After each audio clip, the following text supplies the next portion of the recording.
this will get angiograph in our second semifinal.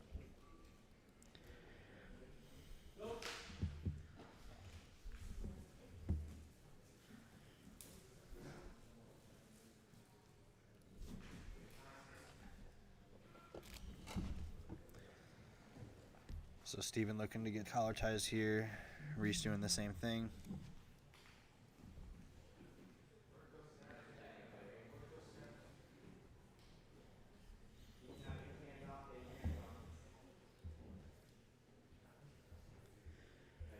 Double collar ties here. So we did see Steven eventually pull guard in his first match here, so it'll be interesting to see if he elects to keep wrestling here or if he decides to pull.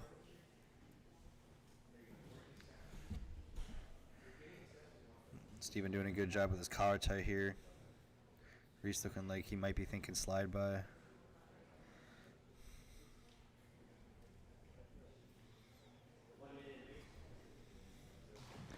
Nice arm drag attempt there. Steven doing a good job staying square.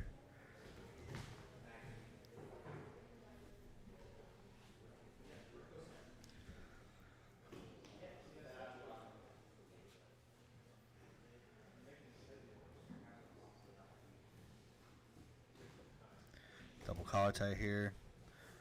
Almost had a little bit of an underhook there was Reese.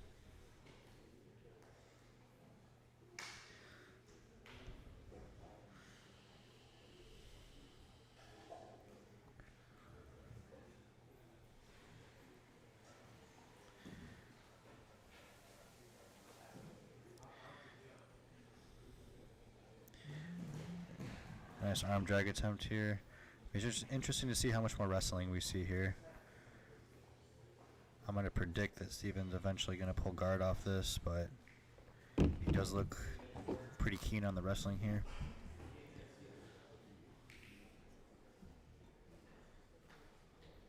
So kind of interlocking hands there a little bit. Heavy collar tie.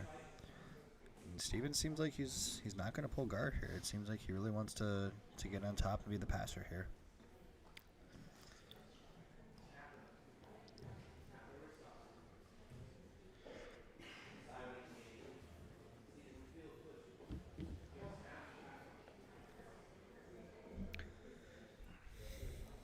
Some more fighting from the feet here.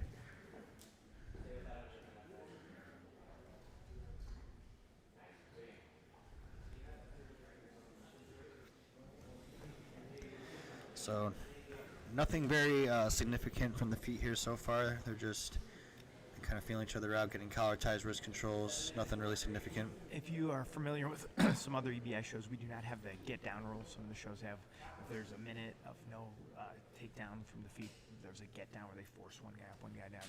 We are not using the get down rule. So these guys are going to dictate when and how the fight goes to the floor on their own. Reese getting a little deeper on some of those underhooks and arm drags.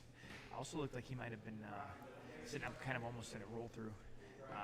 We do not allow the flying scissors / jumping guard here, so you're not going to see like this kind of Masami jump. Which at some of the angles they were at looked like there could be an entry. Yeah. We did see something earlier though with you can't kind of go for like rolling knee bars and stuff like that, but exactly. No jumping scissor takedowns. Yeah, the way they were angled, it wouldn't have been surprised me if Reese went for a rolling knee bar there. Yeah.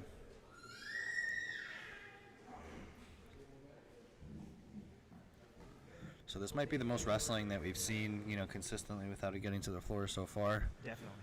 Now I will say some of them other wrestling in more heavy matches we've seen had a lot more, guys really shooting and going. These guys are both being very conservative. Not that they're not working hard, but neither's really opening up for that big shot or that big flip. No real level changing. It seems to be more just kind of arm dragging and trying to snap down and a lot of upper body types of throws. And as we say, Reese gets a nice little ankle pick, and he immediately jumps on the leg. And now he goes double outside Ashi. He has the heel exposure. Let's see if he can get that fully.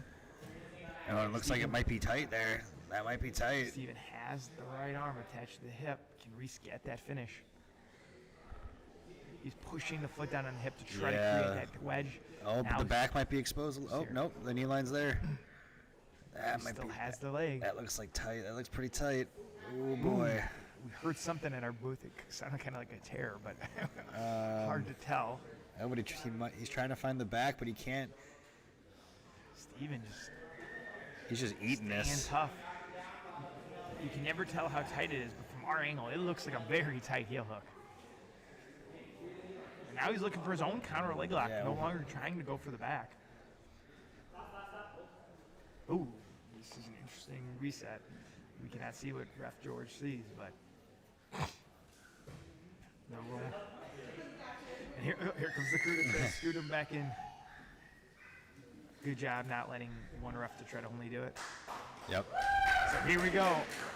Resetting in this leg lock shootout type position. Now the heel's exposed. Reese is connecting his hands. Yeah, that's tight. Belly down. Oh, that's tight. This looks bad. But Steven just looks calm. He looks calm, but I mean, I don't care who you are. That does not feel good. Last time we saw a guy this calm in a leg lock, it did not end well. Last Midwest finishers. I hope it does not end the same. Oh my goodness. I don't remember the last time I've seen someone in a heel hook. Yeah, this has been quite a bit of ride time in the heel hook. Jeez. That is just. There are those guys who just, unless it's breaking the leg, they just aren't feeling it in the knees and ankles. Now the question is, how much horsepower did Reese just put into trying to finish that heel hook? A lot of horsepower, yeah, but can Steven even put weight on his right foot? It looks like he can. Okay. Yeah, it's hard to say. Nice pull out. A little high step through by Steven. And now Reese going underneath for the legs again. Yeah, it looks like he's trying to hunt that same leg again. I would almost think you kind of have to call an audible at this point. That's about as good of a look on the heel hook as you're going to get. Or do you just go for it again, knowing his leg might have taken some serious damage? That as well. I mean, it'd be interesting to see if the straight ankle would provide any different. Yeah. Reese is back on a leg. Double outside Ashi again. Is he going to go heel hook or is it straight ankle? It'd be right now it looks straight ankle, but it looks like he's looking to hunt that heel. He's controlling the knee line. Now, very nice heel-to-heel connection there by Reese, putting downward pressure on the hip. That's a really, really good way to control the double outside. Ashi did not allow that to slip through. And here it is, a straight ankle. Yep, yes, really good awareness there from Reese. Steven does a good job of coming up and controlling the head. Yeah. The heel to the floor and now stacking. But Reese's right shin is the whole reason why he is okay right here. Yeah. That is stopping the leg drag, is stopping his back from being exposed, it's stopping him from putting weight down. So Reese doing a good job. And we'll see if he pass. A lot of times those guys will like to pass it to 50-50, but I mean, he's got that. He's confident in that double outside. I mean, he's got. Been actively playing that match, so. Steven kind of putting his foot down here. Yep, and now the foot's elevated a little bit.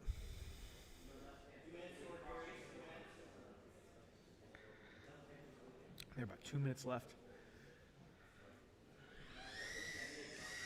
We've talked about this on many Midwest finishers before, but with this late in the match, how much energy you're going to put into finishing. Yeah, we're in that same position here where Steven's got that left wedge against that double outside. Oh, in the back, this is a decent look at the back, but that foot is just so caught up in that straight ankle here. And this is a straight foot lock grip this time, not a heel hook. And I agree with that because, I mean, he had about as good of an outside heel hook as you're going to get. I feel like straight ankle's the call here. But the back is a little exposed, but now finds that separation. He gets the shadow hook in, shortens the leg. Yoki's not there. Wow. Steven clears. Now he's in a decent passing position. Yeah, I mean, you have to think he threw the kitchen sink at him from that double outside position, and very well defended by Steven. And then there's a minute left. None of it really matters unless there was damage on the foot, but. And even in the overtime, if you're going to be in a position, rear naked choking might go to the back position. If your legs bother you, may be the best one to be. That's right. Well, Reese obviously used a lot of his arms there too. He's probably got a ton of lactic acid build up in his arms right now. So if he's going to elect to do spiderweb or the back, just holding him there, it's going to take a lot on the arms. So we'll see if that plays a factor. No, we saw Steven. win his first with a really, really nice overtime game. Absolutely. Obviously, Reese coming from New Wave, amazing EBI performances. So that is a gym that you'll never question their preparation or their experience in the EBI. But Steven looked really good in his one, so this will be an interesting matchup in overtime. As I said, Reese is climbing for submission. He's climbing for submission. Wants to go to the overtime. Yeah, he doesn't. I mean, Steven looked crisp on the back. So we'll see. And we're winding down here in the regulation. Oh, right to the mount. Oh my goodness. Diving mount, right? Yeah, maybe just Reese knew and opened the guard up, but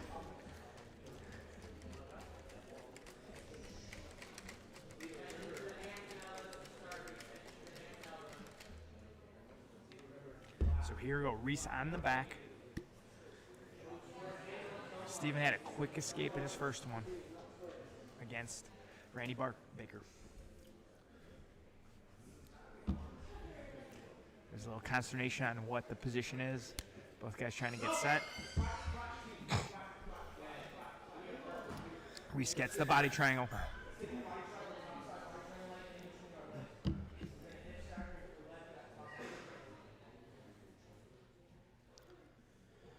a lot of heavy breathing here. Again, when that body triangle gets locked in tight like that, that can really make it hard to breathe as the defender. This is not the best angle for Reese in terms of choking. His body triangle is keeping him safe for control, but this is not the best angle to finish the choke. Steven can start working away to his right. He's going to try to spiral that elbow down to get out of this position. Yeah, and it's...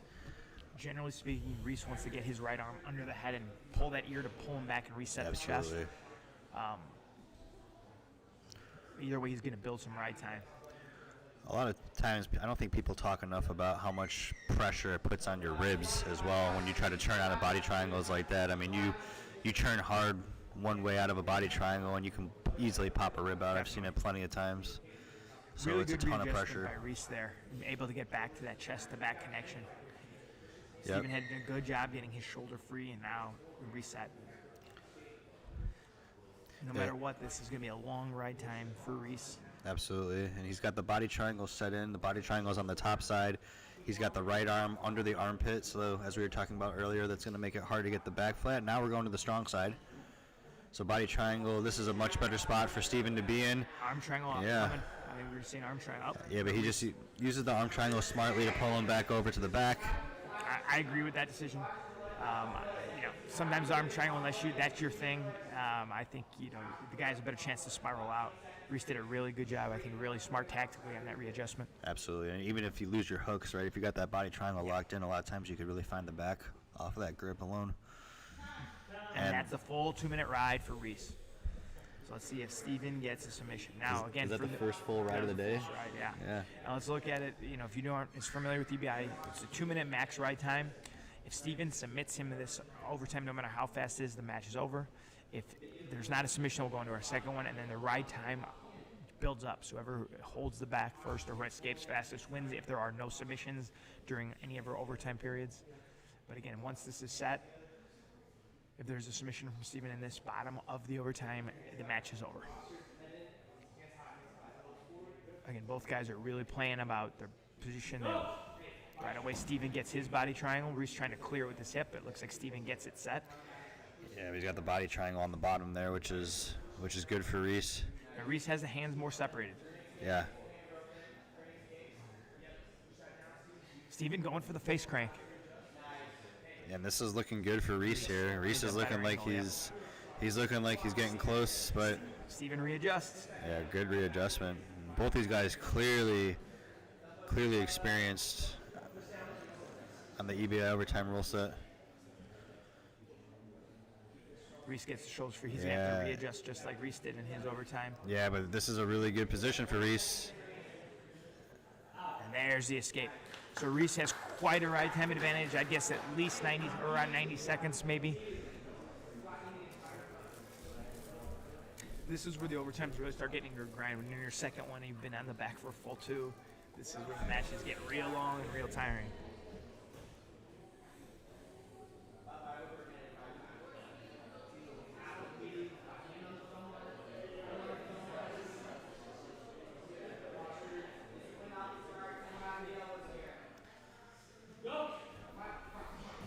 Steven tries to explode to that side. Reese goes half back as opposed to body triangle. Do that explosion. We'll see if he can pull back in. After a full 2-minute ride, we'll see if there's a change in strategies from Steven. Belly's down and creates that knee base. Reese again with the half back. And Reese has really been masterful in how he's controlling the back here. I mean, coming from a gym like New Wave, no surprise there. Down her back control system in play here.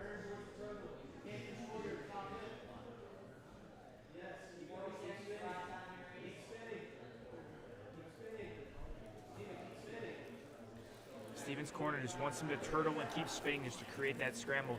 But I think Reese has too much pressure with his right arm on the neck to allow that spin to happen. Yeah, and I mean, Steven also seems pretty cooked at this point too. A lot of energy used in this match.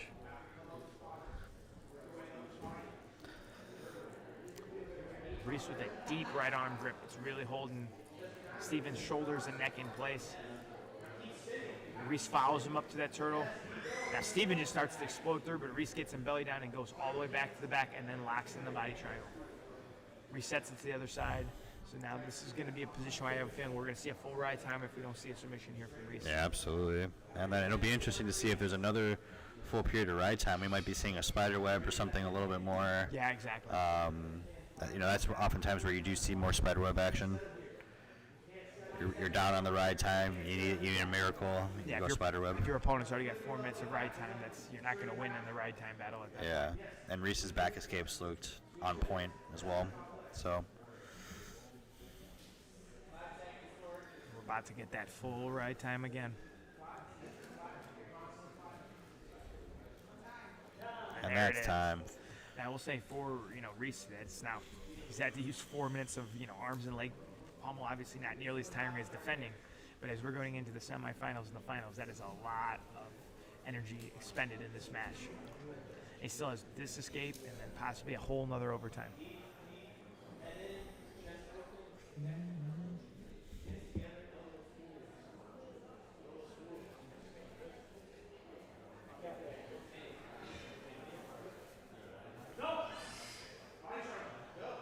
Steven with a good angle. Interesting hip positions from Steven there.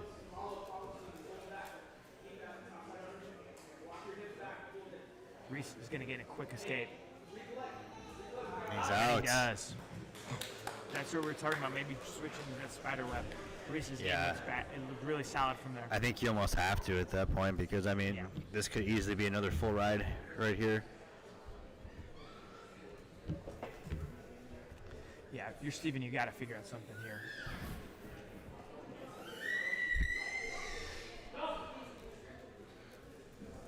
And half back to start. Now this is a better spot. Yeah, this is a much better spot. Reese just following it, and they go to the wall. Now pull them back to center in the same spot.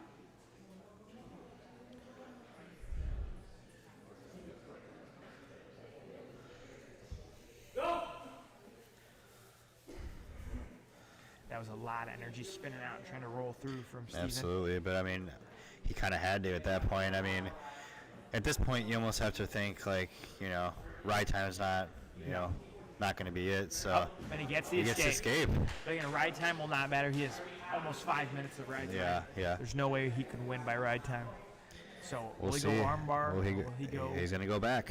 I'm surprised. I'm very surprised here, but. Reese has just shown exceptional back defense. But sometimes that's just all you want. Back's your thing, and you're gonna go out. We've seen some crazy comebacks in EBI overtime over the years at Midwest finishers, though, so you can never count an opponent out. All it takes is one slip of an arm or one wrong turn, and a submission can happen instantly. Yeah, and this has been the same position. Reese did such a good job of escaping. It looks like his back is starting to come to the mat. He's starting to slide down. The elbow's free. And there it is. And he's out. Reese LaFever by ride time in overtime, and he will move on to meet his teammate, Andrew DeGraff, in our second semifinal.